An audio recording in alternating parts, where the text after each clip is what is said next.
Сёння мы будзем перасаджваць кветкі, але тым, хто мае слабыя нервы, я не раю гэта глядзець, бо ніякай пяшчоты нас сёння не чакае. Мы сёння будзем працаваць па прынцыпу «хто здох, тот лох». На самой справе я б іх не перасаджваў яшчэ да вясны дакладна, але я іх крыху патравіў, таму трэба нешта рабіць. Што адбылося? Я вось уже зрабіў катку з хларафітумам, гігахларафітум, і спачатку увогуле яны выглядалі вось так. Ёсць людзі, якія пасля бараў тэлефануюць былым, а я пасля бараў у гэтых жа барах забіраю кветкі, якія там дрэнна гадуюць, і забіраю домой, каб іх выратаваць. І ўвогуле ўсё шло няблага, але ў нас быў шторм, здаецца, у верасні, і некалькі дзён мы былі без вады, і там затапіла нейкія насосы, не ведаю.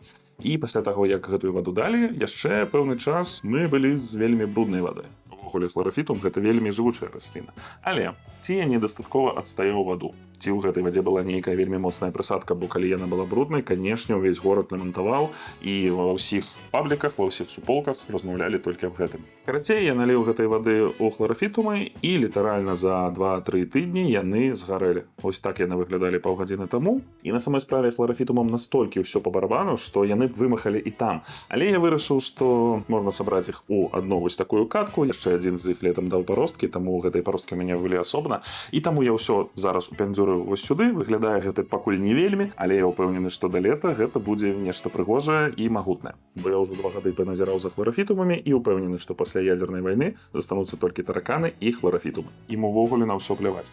Побач з хларафітумам у мяне фінікавая пальма. Мне падабаецца прарошчваць расліны з костачак. Я з'еў гэты фінік, з якога вырасла пальма, взяў гэтую костачку, замачыў яе, і яна праклюнулася. Запхаў у глебу і атрымаў, што атрымаў. Я чамусьці вырашыў, што яна, як і расліна, спачатку вырасце ў такую невялічкую пальму, а потым будзе паступова станавіцца болей. А калі яе не перасаджваць у вялікі гаршчок, то яна і не будзе станавіцца болей. Чамусьці я так думаў. Карацей, пальмы не разменьваюць жыццё на тое, каб быць малымі, і адразу выпускаюць дарослае лісце. Праблема ў тым, што лісце разлятацца пачынае адразу ад зямлі. Зараз я запхаў яго крыху глыбей, таму глеба яго паджала, і яна больш вертыкальна расце. Але ён адразу з глебы ва ўсе стороны глядзіць. Вось гэты рост, гэта 1 год, і калі за наступны год ён вырасце настолькі жа, ён паедзе жыць на вуліцу, бо ў мяне хата невялікая. Вось так здаецца, што мяшок глебы 50 літраў, гэта шмат. А вось перасадзіў 2 авакады, 1 хларафітум, зараз яшчэ крыху па мелачы, і ўсё, і паўпакета няма. Прыйшоў у краму, сказаў, дайце мне нейкую універсальную глебу, каб падыходзіла да ўсяго, на мяне паглядзелі. Вось так.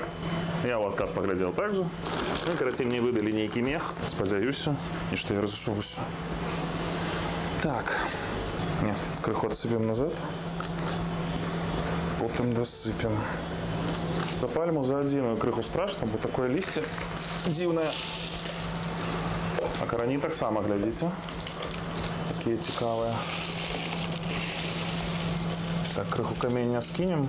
Кайфовая расліна, якая амаль не патрабуе ніякага догляду, гэта маракуя. Зараз яна выглядае таксама не вельмі добра, але я гляджу на яе амаль 3-й год, і яна заўсёды ўзімку такая жухлая, крыху скідвае лісце. І як і фінік я прарасціў гэта з насення. Калі разразаеш маракую, гэта такі мелкі плод, і там шмат насення. Усё гэта насення на ватны дыск, другім ватным дыскам накрыў, наліў вады і, шчыра кажучы, забыў. Успомніў, наліў яшчэ вады, забыўся яшчэ раз, і калі праклюнулось насенне, яно упілася сваімі каранямі літаральна ў ватны дыск. Я разумеў, што гэтыя карані вельмі маладыя, яны вельмі хрупкія, і я вырашыў, што цэлюлозу ў ватным дыску ніяк глебу не сапсуе. Таму прямо разам з гэтым дыскам я запхаў усё ў глебу, і вось што мы маем. Трэба памятаць, што маракуя гэта ліяна, і яна ў мяне расце вось так вот у адзіноце. Але калі вы паставіце яе побач з чым-небудзь, за што яна можа зачапіцца, вы можаце атрымаць вось гэта. Гэта таксама моя маракуя, я пакінуў яе ў Менску, калі з'язджаў. І вось тут гэта жменя насення, а тое, што вы бачыце на фотке, гэта 1 семка. Але ласачка. Вось, дарэчы, тут не такое вялікае карэнне, як я чакаў, але гэта і ліяна. Ёсць, здаецца, увогуле. Нічога не трэба. Зараз крыху свежай глебы. Мне здаецца, што ўсё гэта можна было вырашыць угнаеннямі, бо менавіта маракуя расце добра, і ўлетку вельмі хутка набірае рост, вельмі прыгожага колеру. Гэта зараз яна без сонца крыху жаўцей стала. Але я таксама яе паліваў пасля вось гэтага выпадку з вадой, і хочацца на ўсялякі выпадак усё зрабіць уже ў чыстую. Хто здох, тот лох. Правильно? Правильно. Яго, здаецца, ад глебы цалкам адбіваць не буду, так, крыху. Бо ён сімптомаў хваробы ніякіх не паказаў. Хто ён? Маркуе, яна? Ты, пляваць. Камень не забірай. Зараз у мяне гаршкі ўсе з дзіркамі, таму керамзіт нібыта і не патрэбны. Яны і п'юць на самой справе ў сезон, як я зранку, таму буду спадзявацца, што выжыве. Калі не, будзем саджаць новую. Пакажу вам, як гэта робіцца. На самой справе вельмі прыгожая расліна. Гэта вось зараз узімку мала лісця, а так яна ўвогуле такім вось купалам расце. Мне вельмі падабаецца. Зараз мы ўсё гэта яшчэ прыгожа памыем і будзе вайб. Дажывем да лета, пакажу, як яна выглядае. Гэта вельмі прыгожая расліна, мне падабаецца. Я ўжо не першы раз яе прарошчваю і заўсёды буду прарошчваць на новых з'ёмных хатах. Мне здаецца, амаль кожны так ці інакш спрабаваў прарасціць авакада. Як высветлілася, гэта вельмі капрызная расліна. Залабонаў у яе больш, чым у падлетка. Ёй можа быць занадта холодна, ёй можа быць занадта цёпла, нягледзячы на тое, што яна трапічная расліна. Можа быць зашмат вільгаці, можа не дахапаць вільгаці. Яна ўвесь час нечым хварэе. І яны таксама пачалі дрэнна выглядаць пасля той вады, якая спаліла хларафітумы.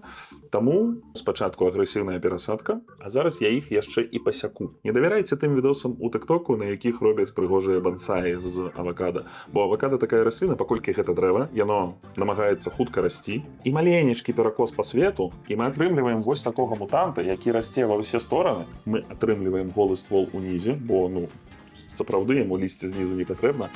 Карацей, зараз будзем яго секчы, і я больш не буду яму даваць расці ўверх. Усё мы будзем адстрагаць кожны раз, калі будуць вось такія маладыя пабегі. Гэта зусім малады, вырас за апошнія, здаецца, 2-3 месяцы. Калі памрэ, шчыра не шкада, бо, як я ўжо сказаў, то здох, тот лох. Вось гэтага хлопца я сяку. Цяжка секчы на самой справе, таму што незразумела ён расце і незразумела, якія галінкі яму крытычныя зараз, якія не. Карацей, будзем біць па лісце. Вось, напрыклад, дасюль. Вось гэта мне не падабаецца. Вось гэтае лісце дрэжам, якое хворае. Я яшчэ наглядзеўся нейкіх лайфхакаў. Зараз я проста зрублю ўсё тое, што непрыгожае. Ай, пляваць. Хто здох, тот лох. Зараз я проста зрэжу ўсё непрыгожае, а яшчэ я наглядзеўся лайфхакаў у інтэрнэце. І ёсць розныя спосабы заставіць расліну пускаць лісце вось тут.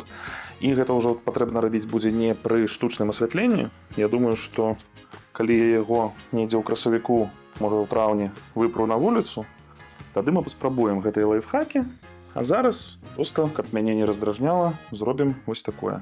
Вось малады пабег, і ён заўсёды квітнее зверху і пачынае вось такія вось пускаць паросткі. Вось яму мы дазволім зараз расці, але вышэй, чым такі ўзровень, я не дам яму расці. Так, ты мне таксама не падабаеш? Вось такая добрая галінка на самой справе. Давайте так зробім, не ведаю.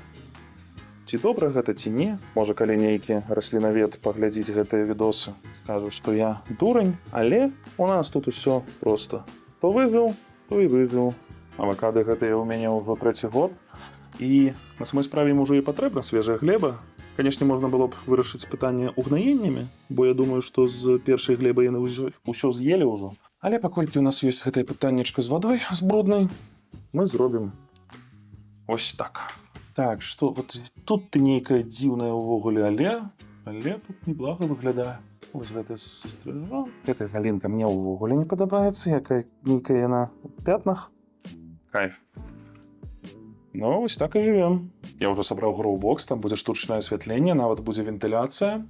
І да таго часу, пакуль усё гэта можна будзе выпхаць на паветра свежае, яны пастаяць у гроўбоксе. Святло працуе. Вентыляцыю зраблю ўжо заўтра, бо мне не хапае адной вілкі. Некуды яе пакуль усунуць. Але гэта будзе вось такі вось просты вентылятар, які будзе на выдув працаваць, каб нейкая цыркуляцыя воздуху была. Я жыву ў вельмі вільготным клімаце, таму плесень, грыбок, хер ведае яшчэ што. Усё можа завесціся. Авакадкі пойдуць першымі. Ім ужо на самой справе тут месца няшмат. Можа яшчэ крыху пастрыч. Маракую я нават не буду ўнутр ставіць, бо яна ценелюбівая, гэта ліяна, як я ўжо казаў. І таму мы паставім яе побач. І я думаю, што гэтага святла такога бакавога ёй хопіць. А вясной, можа нават летам, я ўсё гэта выпхаю на вуліцу, а тут планую паставіць такі сцелажык, каб першая полка была шырокая, другая вужэй вот так да верха, і планую паспрабаваць нешта прырасціць з мікразелені, магчыма нават нейкі базілік. Я побачыў нейкіх прикольных пару сартоў і зараз буду шукаць насенне. І ўвогуле прарошчваць расліны з костачак гэта, канешне, весела, але хочацца ўжо нешта больш сур'ёзнае паставіць, можа нават якую манстэру набыць. Карацей, калі будзе наступная частка майго займальнага раслінаводства, я абавязкова таксама здыму відэа. Калі вы паглядзелі гэта цалкам, дзякую вам. Спадзяюся, гэтыя там колькі 10 хвілін былі для вас прыемнымі і да пабачэння.